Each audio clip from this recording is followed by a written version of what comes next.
All right, these are your 7-3 notes. We have been talking about slope-intercept form. That is our lovely y equals mx plus b.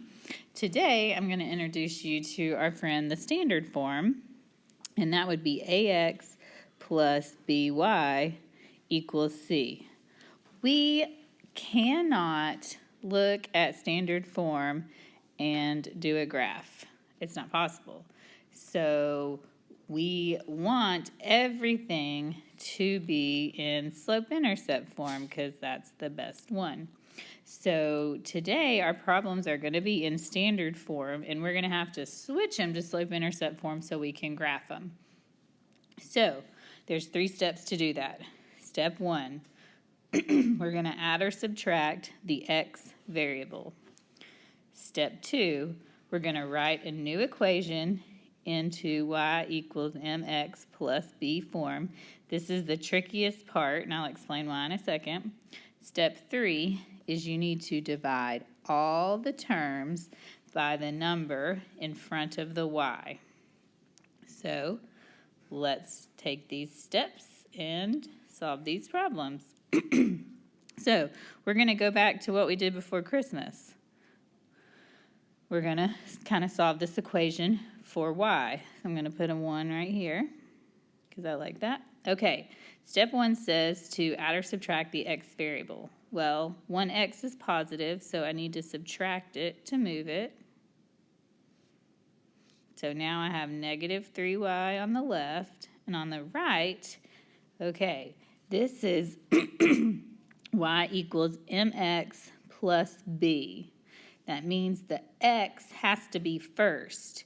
So this x right here, I'm going to have to write him first, negative 1x. And then that 6, he's positive, so I'm going to write plus 6. So you always just write this little guy in front of the number. All right, step 2, check.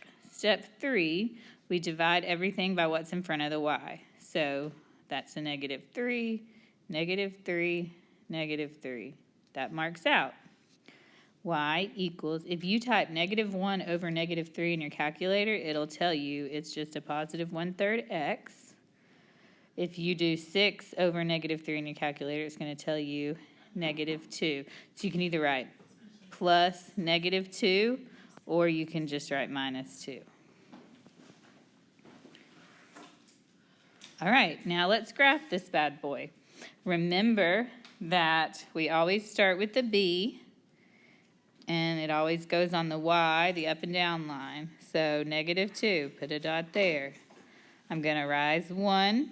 I run 3. 1, 2, 3. Put a dot there. Connect. What-a! We did it. Yay! All right, let's do number 2. We're going to follow those same steps. Step 1, we need to move the x. All right, well, the x is a 3x, and he's positive, so I'm going to say minus 3x, minus 3x. Sorry. So on the left, I have negative 4y equals, remember, the x has got to go in front, so negative 3x minus 4. That was step 2. Step 3 is we divide everything by negative 4.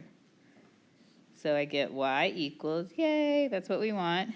Negative 3 over negative 4, if you type that in your calculator, it reduces it to 3 over 4 x. Negative 4 over negative 4, if you type that in your calculator, plus 1. All right, let's graph him. We start with the 1, put a dot. We're going to rise 3, and we run 4. Look at us. Look at those skills. Let's do 2 more. All right. Step 1 is to move the x. He is a positive, so we're going to subtract him. If my pencil would write. Oh, my gosh. Negative 2x minus 2x. So 3y's left on the left. Remember, this guy goes in front, negative 2x. That's a positive 12, so write plus 12. Step 3, everybody gets a turn. We divide by everything. Negative 2 over 3, if you type that in your calculator, you get negative 2 over 3x. 12 over 3, if you type that in your calculator, it's just going to tell you positive 4. So, I'm going to do this in a different color because I'm afraid it's going to overlap. All right, so we start at 4. We rise 2. All right, it's a negative slope, so we got to run to the left. There we go. All right, let's do this last one. All right, so we got to move the 6x because we know we moved the x. Subtract 6x. 2y, that's all that's left over here, equals, remember that guy goes in front, negative 6x minus 8. We're going to divide by 2. Y equals, if you put negative 6 over 2 in your calculator, it's going to tell you negative 3, but we're going to put it over 1 because we need that for the slope. Negative 8 over 2 in your calculator is negative 4. All right, let's graph it. Starts at negative 4. And then I'm going to go up 3. 1, 2, 3. It's got a negative slope, so I'm going to go to the left 1. There you go. Be sure to take these notes. I hope that you've listened to my words and not just copied stuff down.